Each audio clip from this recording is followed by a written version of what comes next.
ভারতীয় উপমহাদেশের অন্যতম বিষাক্ত সাপ এবং উপমহাদেশের প্রধান 4টি বিষধর সাপের একটি হল রাসেল ভাইপার তথা স্থানীয় ভাষায় চন্দ্রবড়ুয়া সাপ। দেশের বিভিন্ন জেলায় বন্যা হচ্ছে, জলাবদ্ধতা, যোগাযোগ বন্ধ হয়ে বিপর্যস্ত অসংখ্য মানুষের জীবন। এমন অবস্থায় উপদ্রব বেড়েছে বিষাক্ত সাপ রাসেল ভাইপারের। বিষধর এই সাপটি দেখা মিলছে দেশের বিভিন্ন অঞ্চলে। বাংলাদেশে মোটামুটি 80টি প্রজাতির সাপ রয়েছে। এরা বেশিরভাগই নির্বিষ, তবে 7 থেকে 8 প্রজাতির সাপ অত্যন্ত বিষধর। এই সাপগুলোর কামড়ে মানুষের মৃত্যু বেশি হয়। গত এক দশকে রাসেল ভাইপারের কামড়ে আক্রান্ত হন 235 জন, এর মধ্যে মারা যান 59 জন। গত এক বছরে সাপের কামড়ে মারা যান 50 জন। ইনফোজেলের আজকের ভিডিওতে আমরা জানবো রাসেল ভাইপার সম্পর্কে। তো স্বাগত আপনাকে ইনফোজেলের আরও একটি নতুন ভিডিওতে। বন্ধুরা, রাসেল ভাইপারের দেহ মোটাসোটা, লেজ ছোট ও সরু।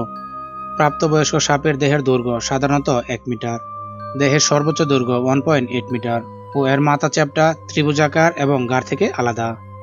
মূলত বরেন্দ্র অঞ্চলের বাসিন্দার হলেও সাপটির রাজত্ব এখন দেশের অত্যন্ত 25টি জেলায়। বিষধর এই সাপটি পৌঁছে গেছে চাঁদপুর, বরিশাল, পটুয়াখালী পর্যন্ত। সবচেয়ে বেশি আনাগোনা মানিকগঞ্জ, ফরিদপুর, শরীয়তপুর, পদ্মা সহ মেঘনা ও যমুনার অববাহিকায়। বিষাক্ত সাপটির ছোবলে চলতি বছরই মৃত্যুবরণ করেছে অন্তত 10 জন, যাদের অধিকাংশই কৃষক এবং জেলে।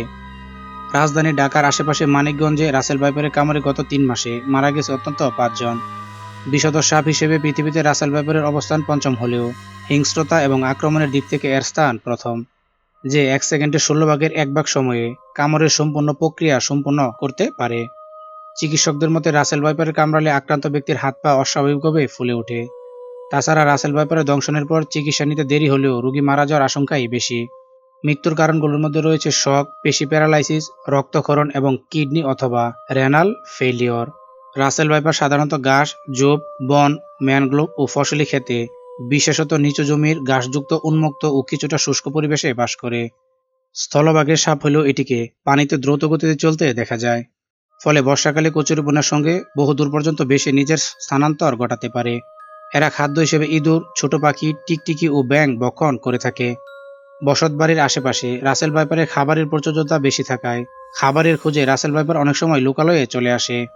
গবেষকদের মতে বর্ষার সময় সাপ ডাঙ্গা বা শুকনো জায়গায় বসবাস করতে চায়। বর্ষায় চারদিকে পানি থাকায় বিষধর সাপগুলো শুষ্ক উঁচু স্থানকে সন্ধানী মানুষের ঘরে ঢুকে পড়ে। দেশে একসময় বিলুপ্ত বলা হলেও দেশজুড়ে এখন চিন্তার কারণ হয়ে দাঁড়িয়েছে রাসেল ভাইপার। আর আমরা সবাই জানি, এখন দেশে বিভিন্ন জেলায় বন্যার কারণে বিষধর সাপের উপস্থিতি বেড়ে গেছে। তাই সাপে কামড়ালে করণীয় কি, চলুন জেনে নেই। সাপে কামড়ালে রোগীকে প্রথমে প্রাথমিক চিকিৎসা দিতে হবে।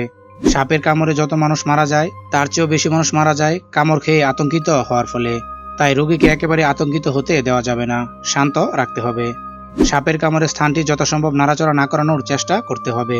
সাপে কামড়ানোর জায়গায় তাৎক্ষণিক পরিষ্কার ব্যান্ডেজ বা সুতি কাপড় দিয়ে ঢেকে দিতে হবে, যাতে করে ধুলাবালি না লেগে থাকে। হাতের কোনো অংশে সাপে কাটলে সঙ্গে সঙ্গে ঘড়ি, ব্রেসলেট, আংটি ইত্যাদি খুলে ফেলতে হবে এবং কাপড় ঢিলেঢালা করে দিতে হবে। সাপে কামড়ালে আক্রান্ত স্থান থেকে চুষে বিষ বের করার চেষ্টা করা মোটেও উচিত নয়।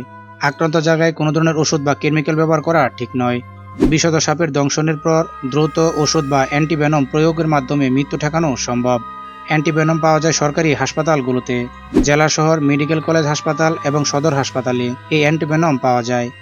সাপের কারণে আক্রান্ত হওয়ার পর কিছু পদক্ষেপ নিলে রোগীর জীবন বাঁচানো সহজ। সর্বশেষ সতর্কতাই প্রধান হাতিয়ার। বিভিন্ন বিষধর সাপের হাত থেকে রক্ষা পেতে তাই আমাদের সবাইকে সচেতন এবং সতর্ক হতে হবে। তো বন্ধুরা, ভিডিওটি কেমন লাগলো নিচে কমেন্ট করে জানাতে ভুলবেন না।